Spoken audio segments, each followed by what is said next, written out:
Gostaria de agradecer à ministra Rosa Weber por essa substituição na primeira parte da sessão. Renovo a todos os votos de uma boa continuidade da sessão e retomando a ação direta de constitucionalidade 5995 da relatoria de Sua Excelência o ministro Gilmar Mendes, na ordem de votação, eu passo a palavra a Sua Excelência o ministro Luiz Roberto Barroso.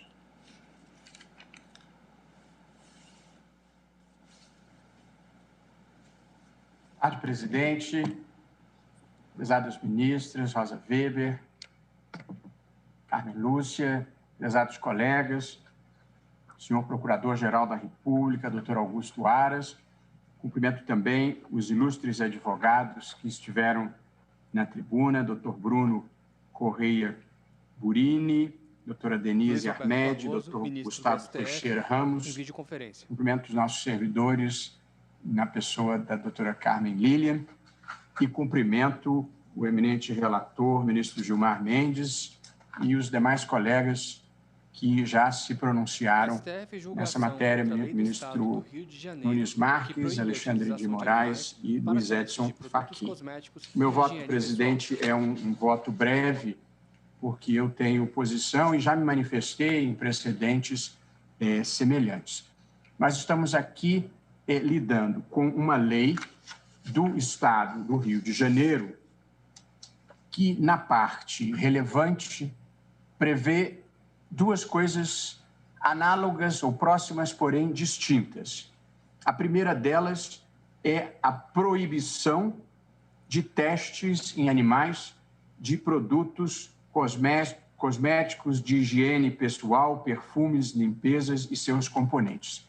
Portanto, o primeiro ponto, digamos assim, cuida de uma questão de proteção animal contra testes relacionados a cosméticos e similares. E a outra previsão legal relevante foi a proibição de comercialização no Estado de produtos cosméticos e similares que tenham sido testados em animais e a determinação de que as embalagens dos produtos tenham a inscrição de que não houve testagem em animais. Portanto, são duas normas, digamos assim, distintas. Uma cuida da proteção animal e a outra cuida do comércio em geral e do comércio interestadual em particular.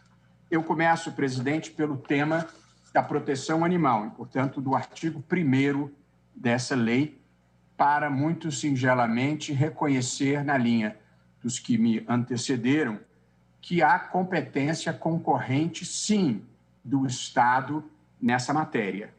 Competência concorrente para legislar sobre fauna e proteção ambiental, a teor do que dispõe inequivocamente o artigo 24, inciso 6 da Constituição. Compete à União, aos Estados e ao Distrito Federal legislar concorrentemente sobre florestas, caça, pesca, fauna, conservação da natureza, defesa do solo e dos recursos naturais, proteção do meio ambiente e controle de poluição. Sendo assim, presidente, não tenho nenhuma dúvida em afastar a alegação de inconstitucionalidade formal para assentar que o Estado pode, sim, legitimamente prover acerca dessa matéria, respeitados, quando seja o caso, as normas gerais da União. Reconhecida a competência formal do Estado, cabe analisar a competência material, que é saber se o conteúdo da lei está em contraste com a Constituição. E aqui, presidente, vamos ao artigo 225, parágrafo 1º, inciso 7º da Constituição, cuja dicção eu repito para encadeamento do meu raciocínio. Todos têm direito ao meio ambiente ecologicamente equilibrado, bem de uso comum do povo e essencial à sadia qualidade de vida, impondo-se ao poder público e à coletividade o dever de defendê-lo e preservá-lo para as presentes e futuras gerações. E aí diz o parágrafo 1º: para assegurar a efetividade desse direito, incumbe ao poder público, inciso 7, proteger a fauna e a flora, vedadas na forma da lei as práticas que coloquem em risco sua função ecológica, provoquem a extinção de espécies ou submetam os animais à crueldade. É o que dispõe o dispositivo relevante da Constituição. E, presidente, por muito tempo se entendeu que a proteção animal ela seria ou ela teria um caráter instrumental. Protegiam-se os animais em função do benefício que eles pudessem trazer para o meio ambiente. Todavia, eu penso, ao longo do tempo, foi se reconhecendo progressivamente o valor intrínseco dos animais, independentemente da sua instrumentalidade para a proteção do meio ambiente. A proteção dos animais em si, como seres sencientes, capazes de sofrimento e capazes de sentir dor. Portanto, eu acho que nós evoluímos para uma proteção autônoma dos direitos dos animais, pelo seu valor intrínseco e independentemente do maior ou do menor proveito que essa proteção possa trazer genericamente para o meio ambiente. A evolução da ética animal tem sido um fator relevante no processo civilizatório global. E, como já relembrado e foi citado da tribuna pelo doutor Gustavo Teixeira Ramos, inúmeros países têm evoluído nessa direção, inclusive no que diz respeito à testagem para fins cosméticos. Eu considero esse um ponto importante de se destacar, porque já há precedentes em tribunais internacionais e no direito comparado, inclusive de reconhecimento dos animais e da própria natureza como sujeitos de direito. Luiz Roberto Barroso, e, portanto, há uma modificação importante, talvez seja a quarta ferida narcísica da condição humana.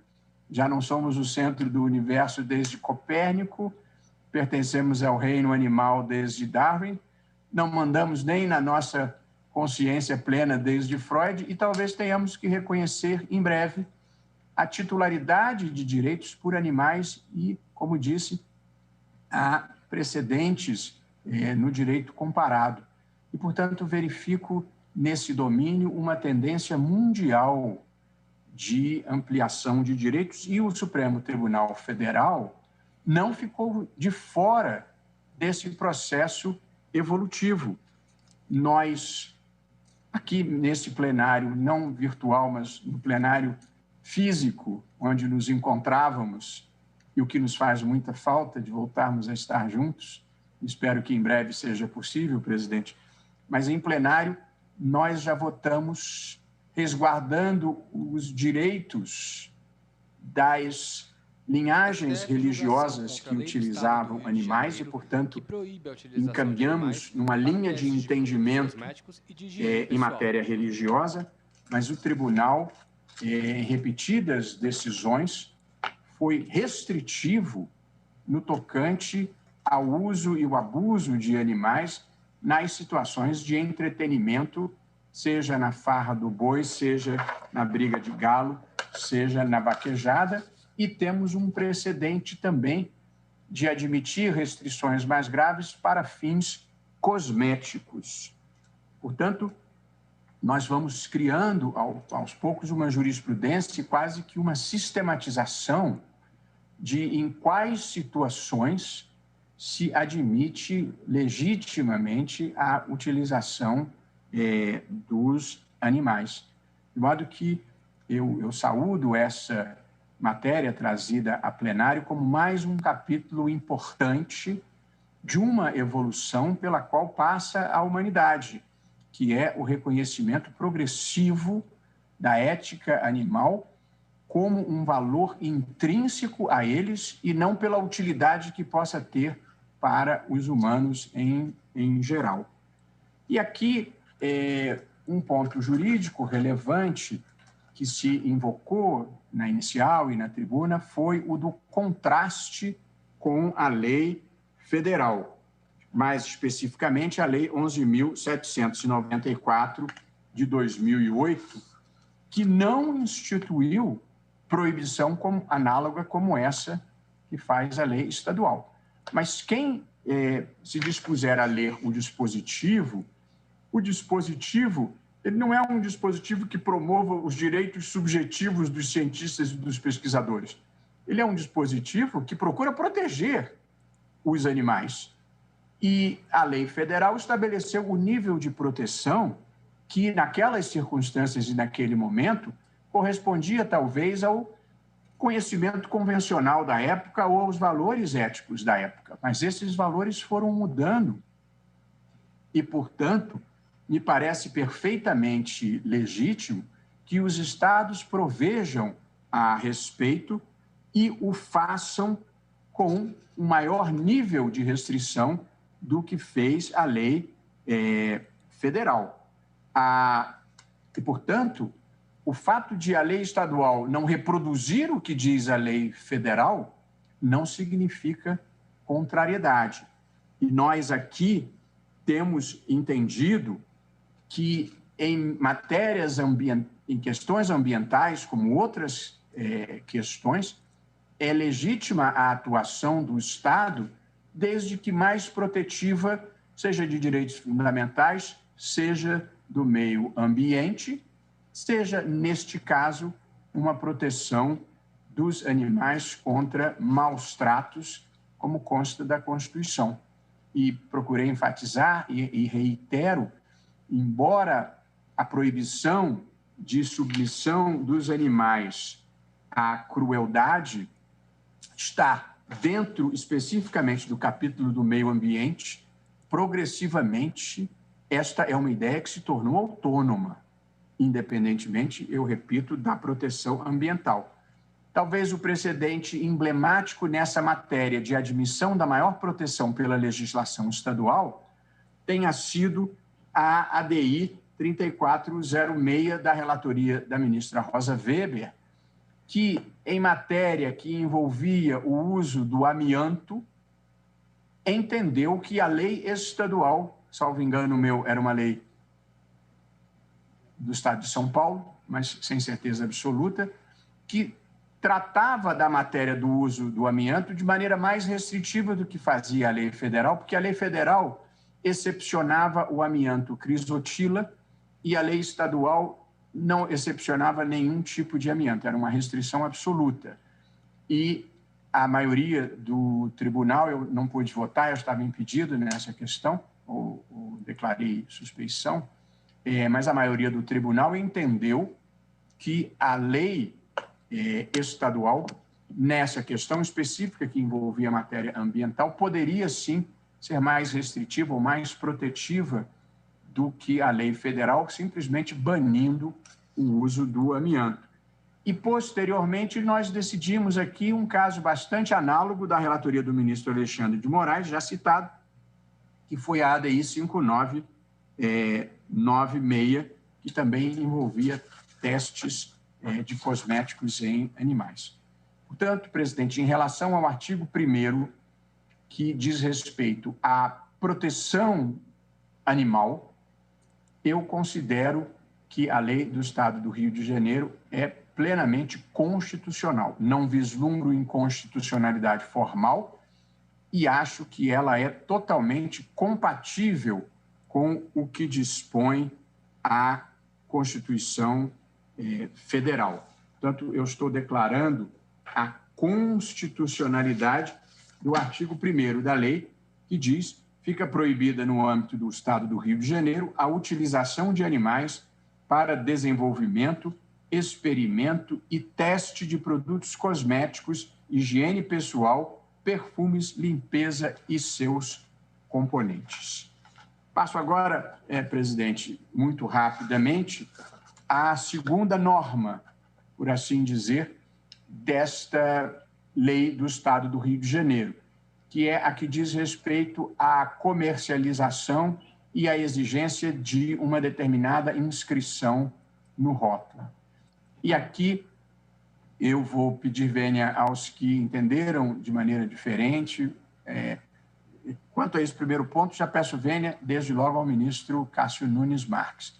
E quanto ao segundo ponto, eu vou pedir todas as vênias ao ministro Luiz Edson Fachin, porque já tenho decidido, e tem precedentes em que votei assim, no sentido de que, na parte em que interfere com o comércio interestadual, proibindo, por exemplo, a comercialização de produtos originários de estados que não adotem essa mesma política, eu acho que aí sim há inconstitucionalidade formal por violação do artigo... Ministro, folheia livro.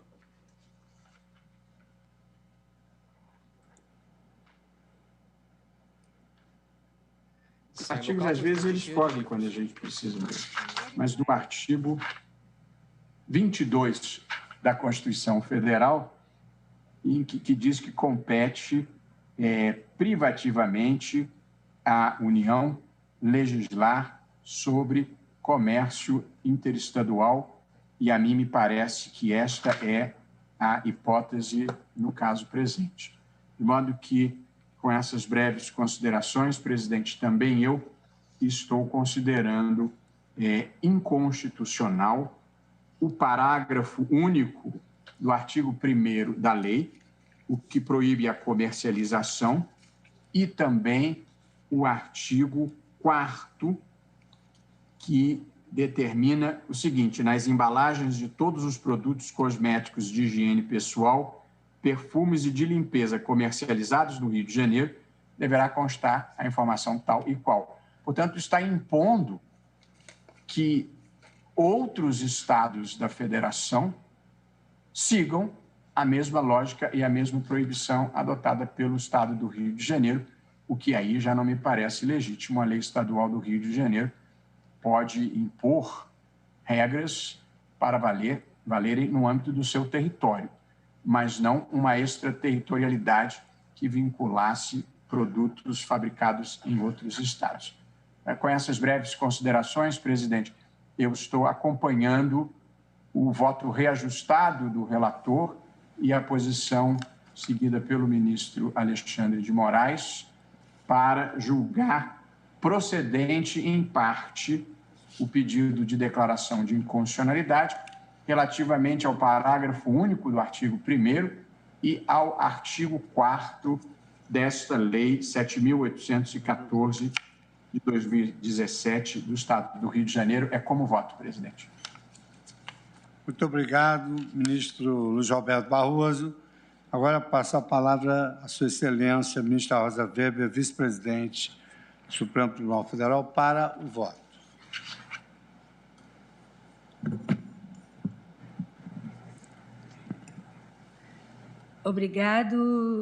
Obrigada, ministro-presidente. Cumprimento Vossa Excelência e renovo a minha saudação a todos. Cumprimento ainda, de maneira especial, o eminente relator, ministro Gilmar Mendes, que, como sempre, trouxe um voto percussiente, completo, e saúdo a senhora advogada, os senhores advogados que produziram competentes sustentações orais. Senhor presidente, eu trago uma declaração de voto escrito, mais alongada, mas vou aqui fazer uma síntese, porque todos os fundamentos esgrimidos, né, já nos dão bem a visão do que estamos aqui a discutir. 3 foram os caminhos abertos, até agora a solução dessa controvérsia constitucional, que diz, como visto, com a rigidez constitucional da Lei 7814 de 2017 do Estado do Rio de Janeiro, que proíbe a utilização de animais para desenvolvimento, experimentos e testes de produtos cosméticos de higiene pessoal, de limpeza, perfumes e seus componentes no âmbito daquela unidade da Federação. Assim, senhor presidente, eu acompanho o eminente relator quando rejeita a arguição de legitimidade ativa na linha de precedente específico da Casa e, por isso, conheço da ação.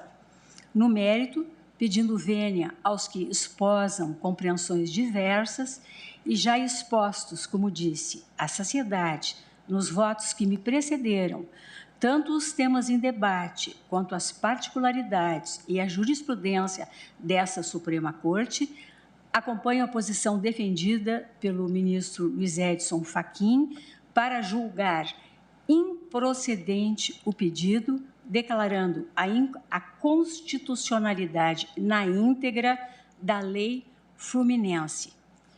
Breves anotações, senhor presidente, antes de encerrar. Digo eu que a validade constitucional de legislação estadual que dispõe sobre proibição de uso de animais para o desenvolvimento, experimentos e testes de produtos cosméticos e congêneres já foi objeto de decisão deste plenário na ADI 5996, de relatoria do ministro Alexandre de Moraes, em abril de 2020. Partindo da análise do regime constitucional de competências, ficou definida a ausência de usurpação de competência da União para legislar sobre normas gerais em relação à proteção da fauna, uma vez que a legislação estadual impugnada naquele feito regulamentava a situação mais protetiva ao meio ambiente, em conformidade com as peculiaridades regionais e na preponderância de seu interesse. Dito de outra forma, a legislação estadual, ao proibir o uso de animais para o desenvolvimento, experimentos e testes de produtos cosméticos e congêneres, não regrou hipótese normativa contrária à Lei Federal 11.794 de 2008, que dispõe sobre os procedimentos para o uso científico de animais com base fática circunscrita às atividades de ensino e pesquisa científica, como muito bem foi destacado pelo eminente relator em seu voto.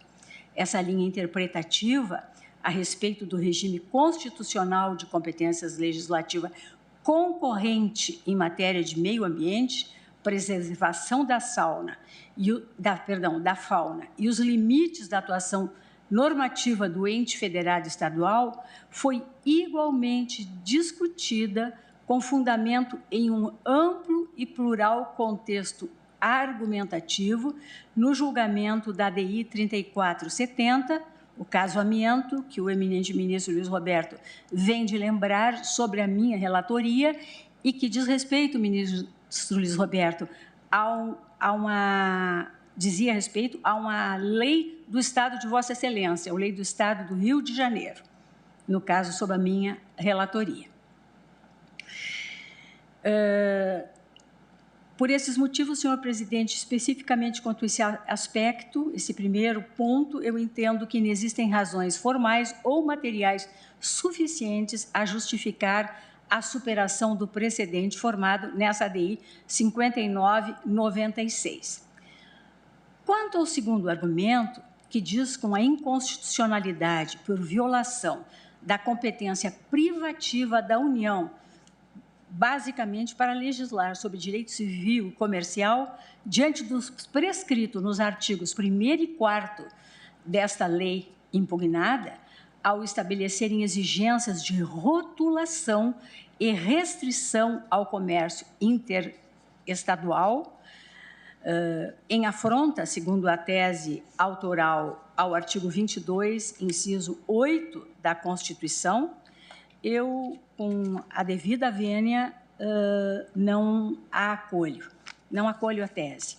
Essa questão da constitucionalidade, no que diz com exigências de rotulação frente ao dispositivo constitucional indicado,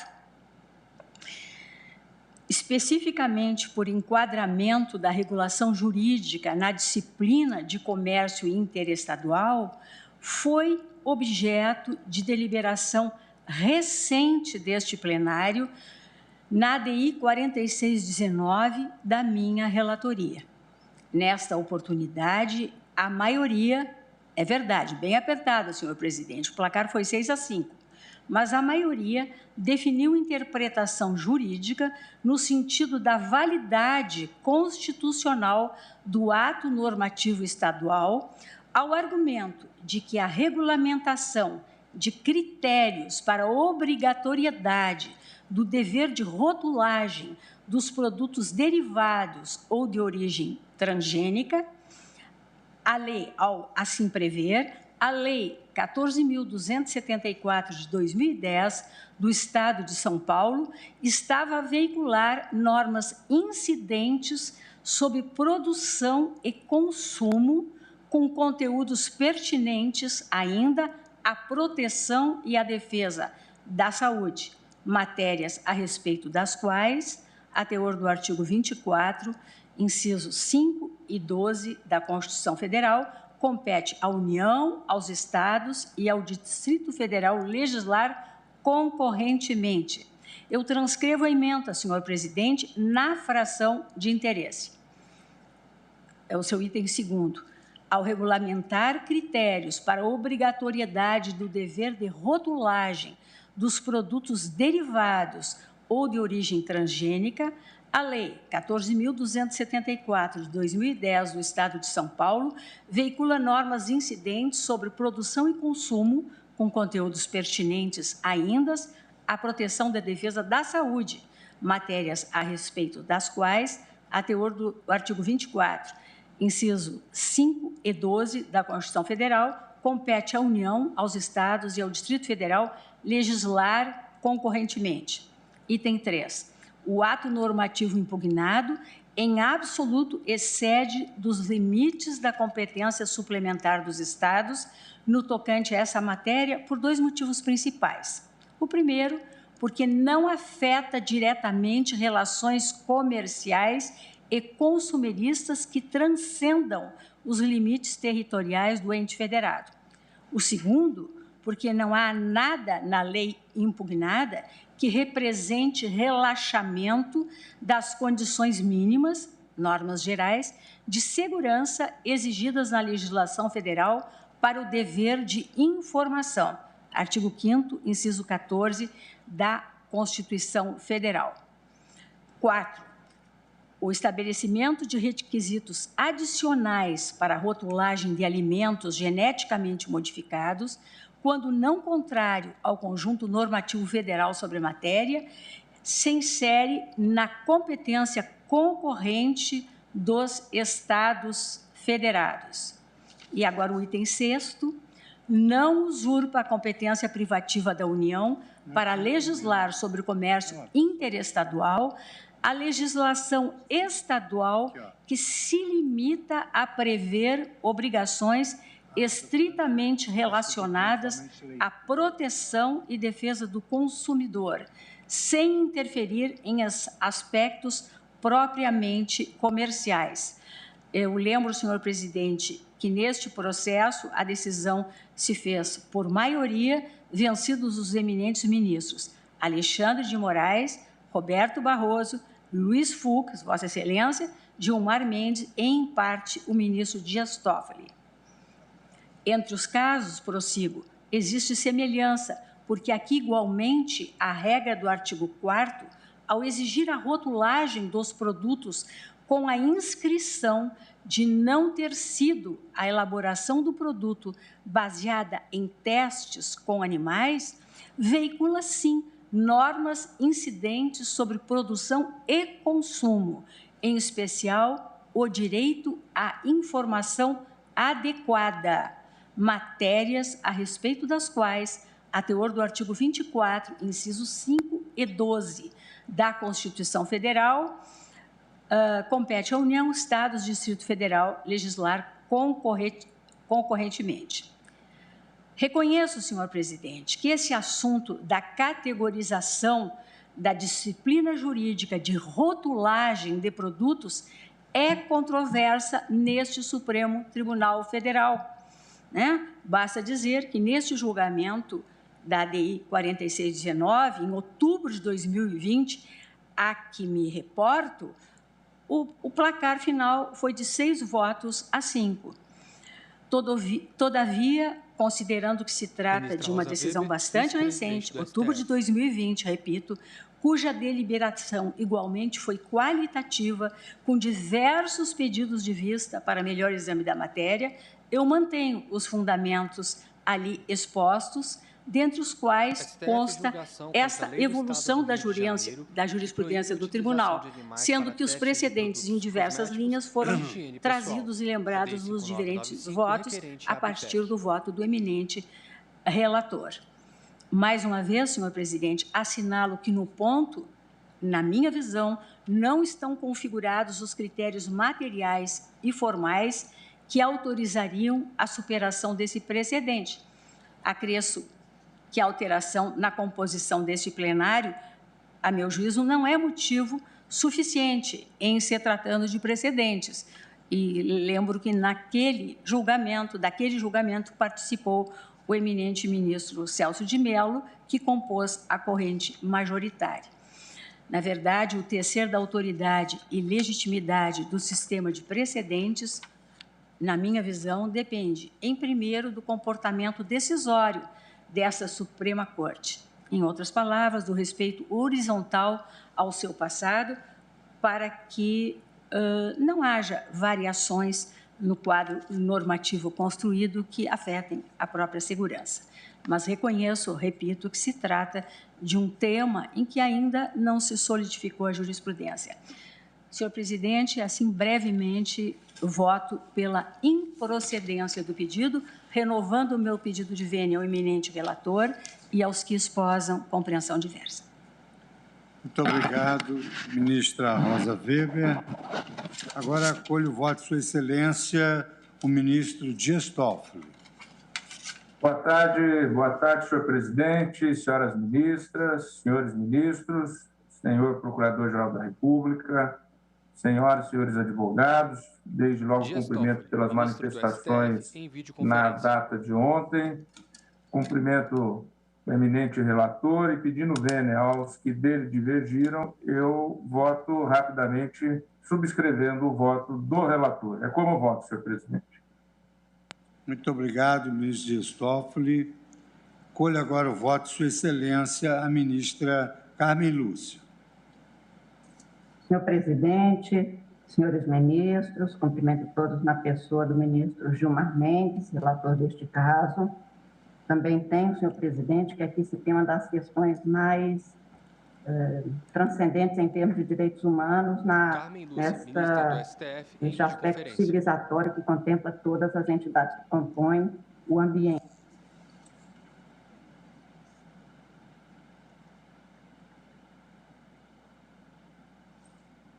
Atrás de onde está sentada a bandeira brasileira e a bandeira de Minas Gerais. Está sem som a ministra? Tá, recupera. Me ouvem agora? Agora. Muito bem. Obrigada. Estou votando, senhor presidente, também com as vênias do eminente ministro relator na parte em que declara a inconstitucionalidade do parágrafo único do artigo 1º e do parágrafo 4º, do artigo 4º, dispositivos que considera Sua Excelência, ou que dispõe Sua Excelência em seu voto como inconstitucionais. Não estou aqui considerando haver a inconstitucionalidade alegada, presidente. Os senhores ministros, como todos os consumidores sabem, nos produtos que há teste ou desenvolvimento, no caso específico de que estamos cuidando, cosméticos, produtos cosméticos, higiene pessoal, perfumes e de limpeza. Se tem no rótulo, naqueles que não são testados em animais, uma inscrição livre de crueldade. Se se toma o dispositivo constitucional, o que a Constituição estabelece é exatamente a exigência de que, para todos os efeitos, muito mais aqui, no inciso 7º do artigo 225, que há que se proteger fauna e flora, vedadas as práticas que provoquem a extinção das espécies ou submetam os animais à crueldade. Como eu disse, nos produtos cosméticos a gente vê isso com muita frequência. Este rótulo com animalzinho em vermelho e a inscrição livre de crueldade, ou seja, aquele produto não foi testado com animais exatamente na forma que é vedada constitucionalmente e que eu considero um aspecto civilizatório da maior importância. Sempre acho que quando alguém fere outro, qualquer que seja a pessoa, o sujeito, que seja o animal, dota de um aspecto de crueldade a si mesmo ao se ferir e ao ferir o outro. E acho que o que a Constituição e a dignidade humana dispõem para nós e para os que vierem depois é um avanço de humanidade, não é nem da dignidade no sentido icônico ou abstrato, mas de uma realização de uma humanidade no qual a dignidade se passa plenamente. Neste sentido, é obrigação de todos os entes. Não me toca aqui, ainda que intelectualmente considere muito importante e pertinente a indagação sobre a comercialização possível com a rotulagem, porque, como bem acentuou agora a ministra Rosa Weber, há pouco julgamos essa matéria e consideramos que era uma norma que sobrepunha o direito do consumidor do acesso a bens que se dotassem de respeito às normas constitucionais, que, a meu ver, neste caso, não foram descumpridas. Por isso, senhor presidente, faço juntada de voto escrito e com as vênias do ministro relator e dos que o acompanharam na parte específica que declararam a inconstitucionalidade. Eu conheço da ação, mas julgo-a improcedente, nos termos da divergência inaugurada pelo ministro Edson Fachin. Muito obrigada, senhor presidente. Pois não, ministra Carmen Lúcia, muito obrigado pelo voto breve, mas fundamentado e profundo de Vossa Excelência. E agora eu passo a palavra à Sua Excelência, o ministro Ricardo Lewandowski, para o seu voto. Boa tarde, presidente. Cumprimento a todos na pessoa de Vossa Excelência.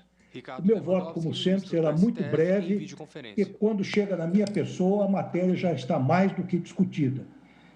Senhor presidente, aqui trata-se de saber se a lei do Rio de Janeiro, que impede que se imponha maus tratos aos animais na produção de cosméticos, é ou não constitucional. Se ela é em todo inconstitucional ou em parte constitucional, e as opiniões, como vimos, se dividiram no tocante aos votos de vários ministros. Com relação à constitucionalidade formal e material, eu entendo que sim, o Estado do Rio de Janeiro poderia legislar sobre a matéria. Isto com base no artigo 225, parágrafo 1º, inciso 7º da Constituição Federal, combinado com os artigos 23, 6 e 7, 24, 6, também da mesma Constituição, que preconizam que o poder público, em todas as suas esferas, municipal, estadual e federal, tem o dever de proteger a fauna, vedando qualquer prática que coloque em risco a sua função ecológica, provoque a extinção ou submeta os animais a qualquer tipo de crueldade, e, enfim, é isto que se encontra de forma taxativa na nossa Constituição.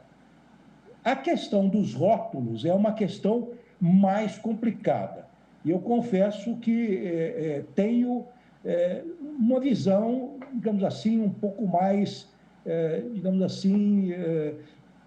complexa sobre esta matéria. Há momentos em que eu já acompanhei o julgamento desta Suprema Corte no sentido de considerar constitucional determinadas advertências que se coloquem em rótulos de certos produtos. Por exemplo, quando se trata de um agrotóxico, que claramente pode provocar efeitos nocivos à saúde e ao meio ambiente, eu tenho entendido, acompanhando, enfim, as maiorias que se formaram, que isto é constitucional. No caso que estamos examinando, eu penso que a rotulação proposta na legislação do Rio de Janeiro, ela fere, sim, o livre comércio interestadual. O livre comércio entre os estados de uma federação constitui o coração, o núcleo desta associação de direito público. E todos aqueles que estudam direito constitucional ou começam a estudar direito constitucional conhecem bem uma decisão paradigmática da Suprema Corte dos Estados Unidos, que é justamente aquele julgado Gibbons contra Ogden, que foi proferido em 1824, em que se discutia uma questão muito interessante. A Constituição dos Estados Unidos, num de seus artigos, estabelece que compete à União regulamentar o comércio entre os estados. Mas, neste começo do século XIX, o poder da União ainda estava, digamos assim, um tanto quanto debilitado. A doutrina do federalismo ainda não havia se assentado com todo rigor e com todos os detalhes, como só ia acontecer nos dias atuais. Então, o pano de fundo dessa discussão do julgado Gibbons versus Ogden, de 1824, era o seguinte: o Estado de Nova York estabeleceu, promulgou uma lei proibindo a navegação a vapor que se dirigissem ao estado vizinho de Nova Jersey, sem uma autorização desse estado de Nova York.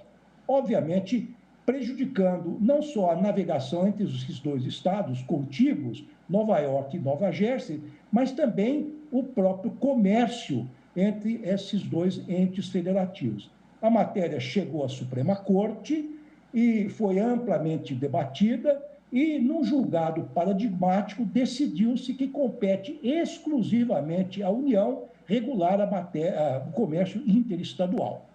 E, portanto, não competia aos estados, isso por via transversa, colocar qualquer empecilho, qualquer obstáculo ao comércio interestadual. Este é um paradigma, senhor presidente, eminentes ministros, que acabou deitando profundas raízes na interpretação dessa cláusula da liberdade de comércio entre os estados, em todos os estados que adotam esta forma de organização estatal. Portanto, senhor presidente, com essas brevíssimas considerações, e tendo em conta esse caso paradigmático, que tem se repetido em vários julgados, inclusive da nossa Suprema Corte, eu peço vênia para acompanhar integralmente o relator, pedindo, então, vênias aos que dele discordam, para julgar constitucional a lei do Rio de Janeiro, salvo no que diz respeito ao parágrafo único do artigo 1º e ao artigo 4º, que, a meu ver, colocam empecilhos, obstáculos de forma inconstitucional ao comércio interestadual. É como voto, senhor presidente. Muito obrigado, ministro Ricardo Lewandowski. Passo agora a palavra à sua excelência, nosso decano, ministro Marco Aurélio, para o voto. Presidente, eu não acompanhei bem o final do voto do ministro Ricardo Lewandowski. Sua excelência votou em que sentido? Acompanhou o relator. Acompanhou o relator, né? Presidente, admito a requerente como parte legítima, já que, pela própria nomenclatura, há a revelação de que se trata de uma associação de âmbito maior, de âmbito nacional, porque se tem a Associação Brasileira de Indústria de Higiene, Pessoal, Perfumaria e Comércio. Portanto, acompanho o relator no que também rejeita a preliminar de legitimidade. Presidente, o que temos sobre a proteção da fauna gênero? Nós temos uma legitimação concorrente. Legitimação da União e legitimação também dos estados que compõem a federação. A União atuou, e atuou conforme consta do voto do ministro relator, mediante a Lei 11.794 de 2008, e permitiu a utilização de animais, mas o fez de uma forma muito específica, porque, mediante o artigo 1º dessa lei, previu que a criação e a utilização de animais em atividades aí não se trata de cosméticos, não se trata de material de limpeza, de ensino e pesquisa científica em todo o território nacional, obedece aos critérios estabelecidos nesta lei. E aí se tem os critérios. O que houve no âmbito do nosso estado que revela a cidade maravilhosa do Rio de Janeiro? Houve uma legislação que, a meu ver, a aprovação de uma legislação que é consentânea com os parâmetros dessa lei federal. Porque, a contrário senso, a lei federal excluiu a utilização de animais para outros fins, além do ensino e da pesquisa científica. E dispôs a lei, no artigo 1º, que não se pode utilizar, e aí preserva realmente os animais, não se pode utilizar animais para desenvolvimento, experimento e teste de produtos cosméticos, higiene pessoal, perfumes, limpeza e seus componentes. Eu creio que aqui se proibiu essa utilização. E a partir do momento em que essa proibição é consentânea com a lei maior, com a Constituição Federal, se tem que o produto fabricado à margem da lei é um produto ilícito.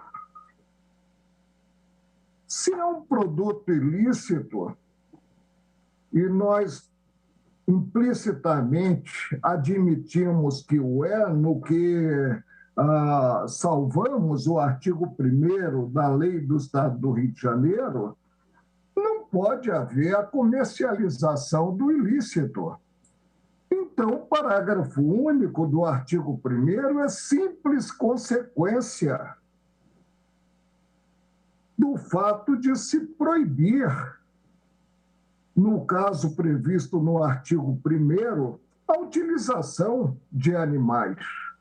E, de início, presidente, eu não acredito em proibição sem uma sanção, sem uma consequência, sob pena de partirmos aí para o lirismo, para a potencialização da forma em detrimento do conteúdo. O que dá substância, o que dá concretude, a proibição da cabeça do artigo 1º da Lei do Estado do Rio de Janeiro, a 7.814, é justamente a proibição de comercialização dos produtos que o artigo 1º tem como ilícito, que tem colada a pecha pelo artigo 1º de ilícito. Segue-se, presidente, e não preciso lembrar que nós temos lei penal quanto aos crimes ambientais, que é a Lei 9.605, de 98, prevendo o tipo penal, né? Segue-se o artigo 4º. E o que visa o artigo 4º? Visa um efeito pedagógico, visa a prevalência do artigo 1º da própria lei. Ou seja, visa o esclarecimento no rótulo do produto que ele não foi confeccionado a partir da transgressão à norma da cabeça do artigo. A lei em si, considerado o todo, considerado o campo das consequências, e a norma legal deve ter consequência, ela pode ser tida como conflitante com a Constituição Federal? A meu ver, não, presidente. A meu ver, atuou o Estado do Rio de Janeiro, considerado disposto no artigo 24 da Constituição Federal, em campo reservado a ele, Estado do Rio de Janeiro. E o fez buscando como que suplementar, como que tornar extremo de dúvida o que já se contém na lei federal, muito embora implicitamente, no que a lei federal apenas autoriza a utilização quanto ao ensino e à pesquisa científica. E não me consta que a confecção em si de material de higiene pessoal, perfumaria e cosméticos encerre aí, né, pesquisa científica para se chegar ao produto. O produto pode ser elaborado sem sacrificar-se a própria fauna. Ante esse contexto, presidente, repetindo que o parágrafo único do artigo 1º e o artigo 4º da lei atacada simplesmente representam consequências alusivas ao ilícito, conferem concretude, pelo menos se compele a observar-se o que está proibido, eu concluo que não há como assentar a inconstitucionalidade dessa lei. E repito o que tenho dito, para que haja a glosa de um ato normativo, principalmente de unidade da federação, né, é preciso que se tenha, ao primeiro exame, o descompasso presente os ditames constitucionais maiores.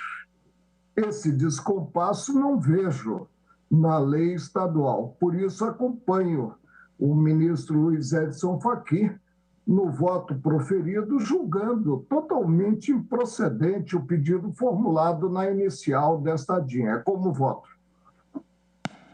Muito obrigado, ministro Marco Aurélio. Eu trago aqui no meu voto uma emenda autoexplicativa que aborda exatamente todos os aspectos que aqui foram mencionados. Confesso que fiquei um pouco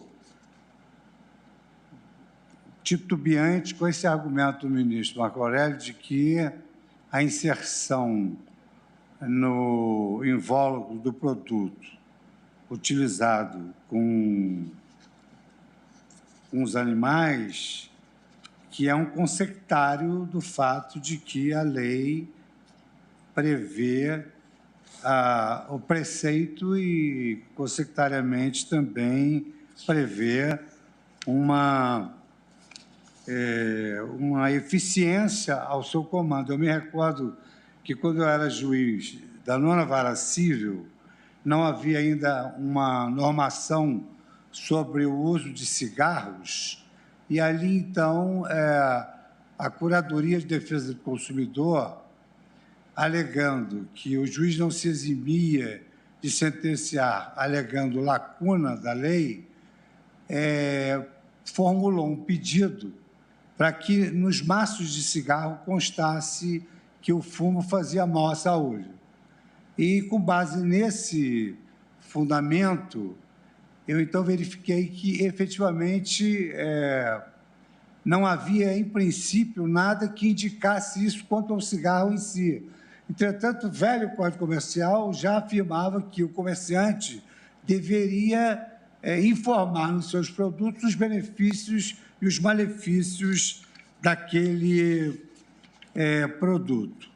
A jurisprudência do nosso tribunal, num primeiro momento, ela é assente na implementação do artigo 225, todos têm direito ao meio ambiente ecologicamente equilibrado. E isso adquiriu uma opulência ecológica constitucional através de vários estudos que eu menciono aqui no meu voto. E, voltando ao artigo 255, eu destaco, primeiro, assenta que, para assegurar a efetividade desse direito, incumbe ao poder público proteger a fauna e as práticas que coloquem em risco sua função ecológica, provocando, inclusive, extinção de espécies que submetam os animais à crueldade. Eu cito, inclusive, aqui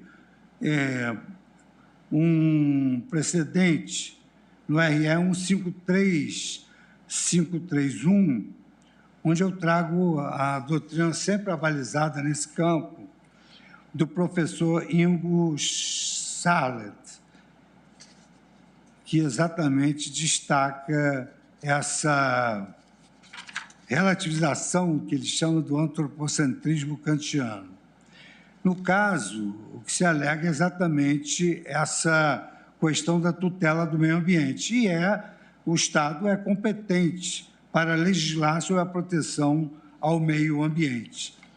E aqui também eu destaco alguns trechos, como, por exemplo, após a análise pormenorizada dos autos, eu verifico, em primeiro lugar, que o argumento da inconstitucionalidade na proteção do meio ambiente, ele inexiste, porquanto o desenho federativo brasileiro determina a competência legislativa concorrente para legislar a respeito da proteção ao meio ambiente. E aí eu cito aqui o ADI 4306, da relatoria de Sua Excelência o ministro Edson Fachin, onde Sua Excelência assenta que o federalismo é um instrumento de descentralização política que visa realizar direitos fundamentais, no caso aqui, direito ao meio ambiente. E aí trago à colação a doutrina do professor Tércio Sampaio Ferraz, Normas Gerais e Competência Concorrente, onde o eminente doutrinador, aludindo ao federalismo cooperativo, converge nesse ponto de vista quanto a essa questão subjúdice pela constitucionalidade da legislação estadual em proteger o meio ambiente. E o nosso último acordo que eu consegui colher da relatoria do ministro Alexandre de Moraes, ADI 5996, de 30 de abril de 2020, exatamente confere essa opção para o legislador estadual. Entretanto, para que essa norma não se tornasse uma lei imperfeita, decidiu o legislador de também inserir no invólucro essa advertência em relação à utilização de produtos de origem animal. E, digamos assim, esse é um consectário lógico da própria legislação local de proteção ao meio ambiente e de proteção aos próprios consumidores daquele produto, que também arrasta, mais uma vez, a competência da unidade federada estadual. Então, diante dessas digressões que faço aqui no voto e que vou juntá-lo, principalmente depois do voto da ministra Rosa Weber, do eminente decano, eu também vou acompanhar essa não há divergência. O voto do relator, ministro Edson Fachin, julgando improcedente o pedido.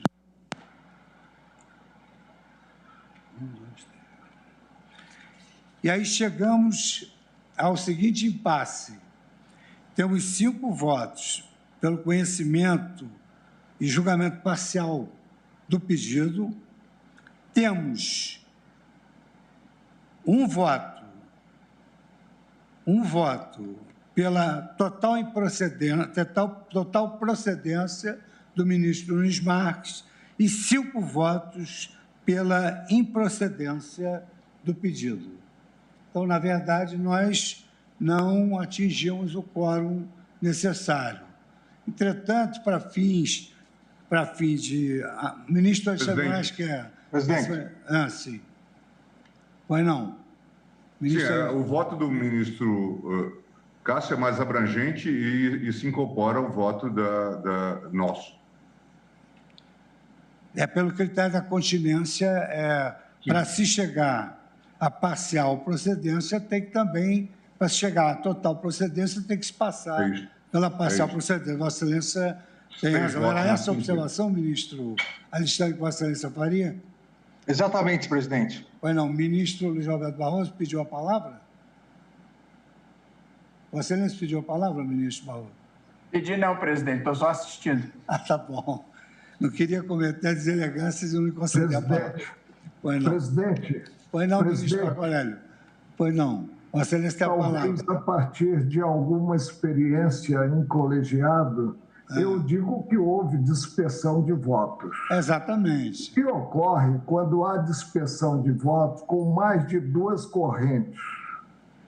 Se coloca as correntes para nova votação. Em votação. Evidentemente, nós que votamos pela improcedência do pedido, não vamos sufragar o entendimento do ministro Nunes Marques. Exato.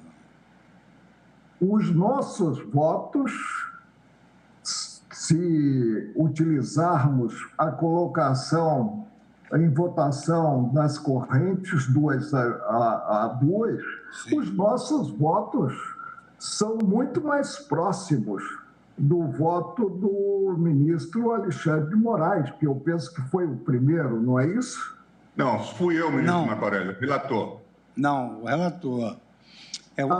Perdão, é que eu estava considerando o voto que recebi de Vossa Excelência anteriormente. Vossa Excelência recebeu o segundo voto também. Não recebi. Se tivesse recebido, não incidiria no equívoco. Mas de qualquer maneira, de toda sorte... O gabinete pode ter recebido. Não sei se passou recibo, considerado o mensageiro que o levou. Tá bem, foi um núncio que levou o ministro. Mas eu já tinha, presidente, formado, inclusive, convencimento, quando esse processo esteve na lista 463, né? E o convencimento foi no sentido da improcedência. Agora, eu só queria ponderar que realmente passa-se a ter maioria absoluta de 6 votos se colocarmos as correntes em votação. E aí, a meu ver, prevalece a corrente intermediária, considerados os 2 pontos extremos, procedência total ou improcedência total. O professor Barbosa Moreira, quando há essa questão da dispersão de votos, ele sugere, primeiramente, que haja uma apreciação sob o ângulo da continência, ou seja, alguns votos estão contidos nos outros. E, realmente, para se chegar à procedência total, tem de se passar pela parcial procedência. Então, colhendo-se aqui o voto médio, nós chegamos à conclusão de que a maioria conheceu e julgou parcialmente procedente o pedido nos termos do voto do relator, computando-se o voto do ministro Nunes Marques para efeito de obtenção do voto médio, e vencidos os ministros Edson Fachin, Rosa Weber, Carmen Lúcia, Marco Aurélio e Luiz Fux, que julgavam improcedente o pedido. esse é o resultado que proclamo. Senhores ministros, nós temos 4 minutos que são absolutamente viáveis, porque o processo seguinte seria o processo do ministro Nunes Marques, cujo gabinete informou que ele não retornará ao plenário. De sorte que, tendo 4 minutos de remanescentes, tenho que nós não conseguiríamos nos desincumbir de nenhuma função em nenhum dos processos que estão arrolados na pauta. Então, por essa razão, eu declaro encerrada a sessão, agradecendo a presença de todos os colaboradores, dos senhores advogados, de vossas excelências, desejando um bom fim de semana a todos, a sua excelência também, o Procurador-Geral da República, que nos honra sempre com a sua presença. Muito obrigado, está encerrada a sessão. Fim da sessão.